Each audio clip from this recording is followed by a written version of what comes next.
বেশ কিছুদিন ধরে অস্থির দেশের স্বর্ণের বাজার। এমন পরিস্থিতিতে মঙ্গলবার এক লাফে ৩,১৩৮ টাকা কমিয়ে ২২ ক্যারেটের প্রতি ভরি স্বর্ণের দাম ১,১৬,২৯০ টাকা নির্ধারণ করেছে বাংলাদেশ জুয়েলার্স সমিতি বাজুস। নতুন দাম অনুযায়ী ২১ ক্যারেটের প্রতি ভরির দাম ১,১০,৯৯৫ টাকা, ১৮ ক্যারেট ৯৫,১৪৩ টাকা এবং সনাতন পদ্ধতির প্রতি ভরির দাম পড়বে ৭৬,৫৮৬ টাকা। এর আগে রোববার প্রতি ভরির দাম ৬৩০ টাকা বাড়িয়ে ১,১৯,৪২৮ টাকা নির্ধারণ করেছিল বাজুস। আর ১৮ এপ্রিল ২২ ক্যারেটের স্বর্ণের দাম ২,০৬৫ টাকা বাড়ানো হয়। এছাড়া ৬ ও ৮ এপ্রিল দুই দফায় ভরিতে স্বর্ণের দাম ১,৭৫০ টাকা করে বাড়ানো হয়েছিল।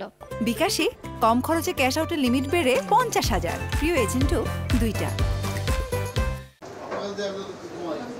চলতি বছরের প্রথম ৪ মাসে দেশের বাজারে ১১ বার স্বর্ণের দাম সমন্বয় করা হয়েছে, যেখানে ৭ বার দাম বাড়ানো হয়েছে আর কমানো হয়েছে ৪ বার। এর মধ্যে এপ্রিলের ১৮ দিনেই দাম সমন্বয় হয়েছে ৬ বার।